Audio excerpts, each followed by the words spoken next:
into CrossFit? Like, what kind of introduced you to that? I tried it off of a Groupon. Okay. Super cheap on Groupon. Decided to give it a try.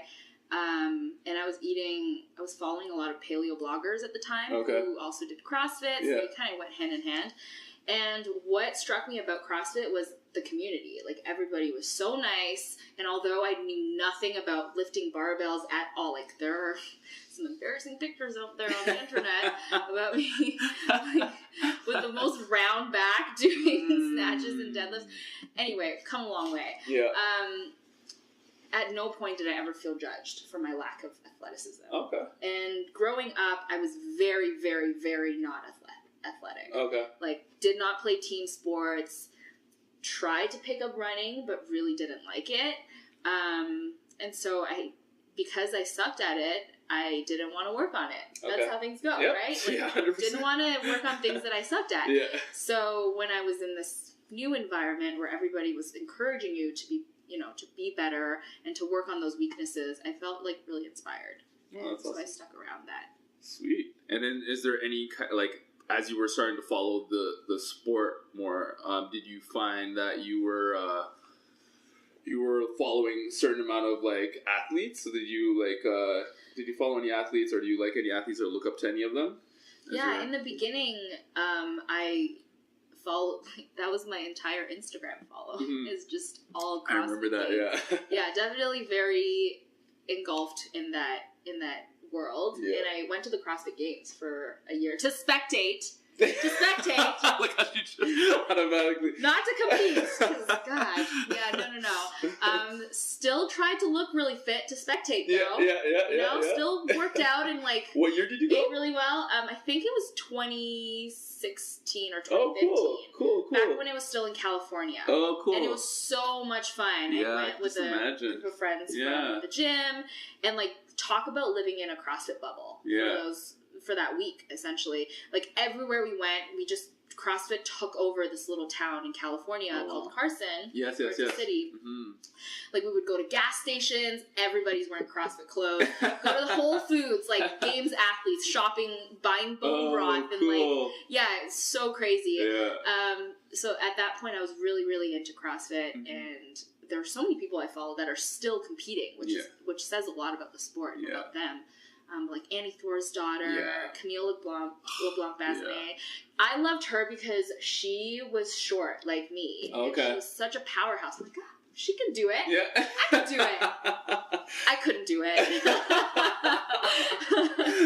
And it's funny because I got into CrossFit around like 2014. Mm-hmm. And I saw pictures of, I think, you snatching or something like that. Yeah. And you know what? Being in that sport and, like, following all of these athletes and, like, seeing how much weight they were lifting and, like... And then I realized, this is not an excuse, like, I say things about excuses, but it's not an excuse. Like, these athletes are all 5'9", 5'8", 5'7". Like, literally that is, like, for, like, males, like, that is, like, where they, like, where the range is. So, like, I'm doing all these moves, like, trying to do all these movements, like, handstands, and I'm, like, trying to do, like...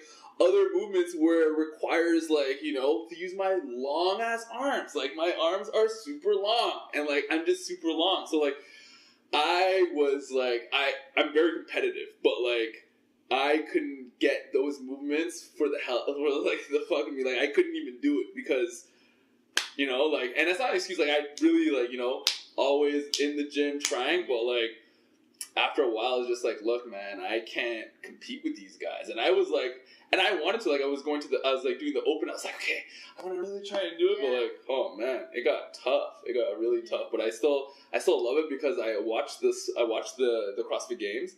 And, like, to see how it has evolved from when I started watching it, like, in 2013 to, like, now, like, these guys are animals. Machines. Animals. Like, not human. Like, animals. I'm watching documentaries on these guys. Yeah. And, like, they're working out 5 times a day. Like... They're animals, and it's like crazy to just see that work ethic and like and like be able to kind of like transfer that some of even like little bits of that to my life and like to be able to do that. And like I feel like that's what CrossFit has like taught me a lot about is just being able to like dedicate yourself to like something that's like, you know, this is a little bit scary, but at the same time, you know, something that's new, learning new skills and everything like that, right? So something I love that is like a saying that's in the CrossFit world is just be 1% better every day at something, at anything. And eventually that 1% will accumulate and it'll make you that much better as a whole. And I think a lot of people lose sight of that. Like when you first get into CrossFit, like I want to compete against everyone else, compare our strengths and weaknesses. But at the end of the day, it doesn't matter. None of the CrossFit Games athletes are training, like they are training to be the best in the world and to beat their competitors, but they don't train together every single day. They just have to believe that the work that they're putting in is making them that much better, that on game day, they show up and they've done all the work that they can. So. And exactly, my whole little rant there was like, the first part of it was basically that, like me not like comparing myself or like wanting to be as good as those guys versus just trying to be better myself, right? And just get 1% better. And like, that's what I've kind of like realized from that is like being able to like just be better, period, right? And just trying to do what you can do and be better than yourself, and like that's a big part of it. And like, I'm sure you struggle with that with people in terms of like when you start coaching them with nutrition, and like they always see these celebrities or these other athletes that are promoting certain diets or promoting certain things that they want to follow in that footstep, right? Versus trying to, like you say, kind of like listening to themselves, right? And kind of like figuring out what works for them and what doesn't. But I find, it's tough to kind of like try to balance that out, right? From like comparing yourself to others to like just doing your own thing. Right? Comparison really is the thief of joy. I've never heard that, actually. Really? I came up with it. Say that again. What is that? It also sounds like a lower back tattoo.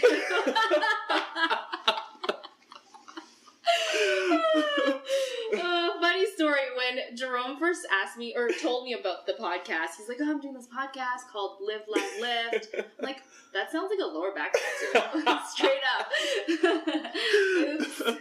No, it's all good. Like, I mean, you know what? I get that. No, it's great though. It's memorable. But yeah, awesome. Comparison is the thief of joy. Comparison is the thief of joy. I like that. And it just goes with everyday life. It goes with everyday life. Keren, spin facts.